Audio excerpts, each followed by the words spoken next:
I started my career in nonprofit, so I'm very interested in issues. I'm interested in dynamic social change. I'm interested in wherever I work, trying to improve the world a little bit, right?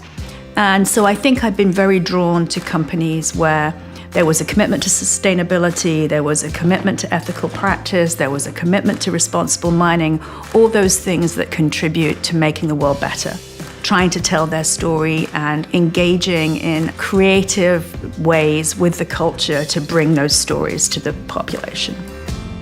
One of the really exciting things we did at the very beginning of Forevermark is take Julianne Moore down to South Africa and Botswana to really see the value chain, to see the mining, to see the cutting and polishing, to see the sorting, etc. And once we'd done that, we gave a party in Los Angeles during the week leading up to the Oscars. And we invited in Festus Mogae, who was the previous president of Botswana. So he was able to come to this cocktail party and really talk about how diamonds have literally transformed the economy of Botswana. And to me, that was a very sort of successful way of trying to tell the story to consumers of how it's not just something pretty and decorative, it's actually something which is fundamentally contributing to the economy and the quality of life in those communities where diamonds are mined. So it was just a perfect moment for us.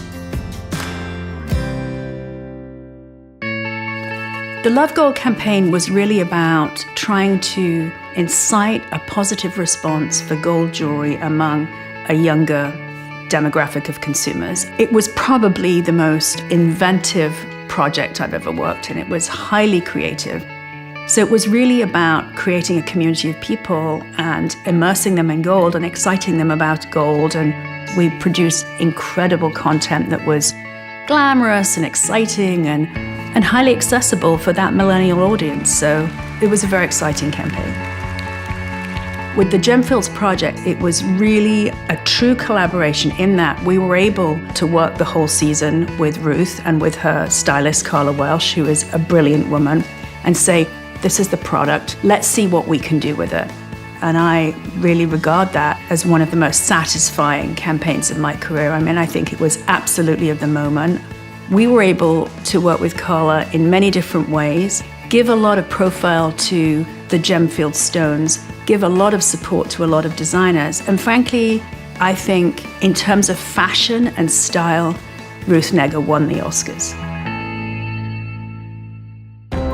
I worked for Elizabeth Taylor at the American Foundation for AIDS Research, and the first trip I went on with her, we went to Bangkok for a big AIDS benefit, which was being organized by the royal family. And at some point during the trip, she said to me, you have to buy something while we're here. And I said, I can't possibly afford to buy anything. And she said, just buy something. You have to start with something because every jewelry collection starts with the first one. So she encouraged me to buy these two little sapphires. They're about a carat each. It was $100. I really agonized over it because it was a lot of money for me then, but that was my first self-purchase piece of jewelry. And that's where the addiction started. I moved out of the city 3 days before my son had to go to kindergarten, and the short answer to why we live here is because I was so terrified about getting him into private school in New York, and I couldn't figure out the process, and I didn't know what I was doing. So we moved out here right before he was 5, and we've been here ever since. And we have beautiful places to walk, we have trails, we're able to have animals, and we have the kind of life that I wanted him to grow up in, which is being a little bit closer to nature and a little bit closer to the things that are meaningful.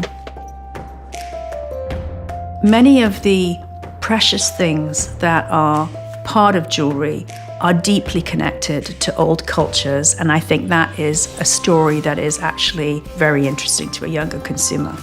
I think young consumers are very interested in knowing, for example, where their coffee came from, where the food they eat came from, and I think if we can tell those stories better and better about the constituent parts of our pieces in this business, we can do pretty well. And that's the sort of challenge I'd like to take on.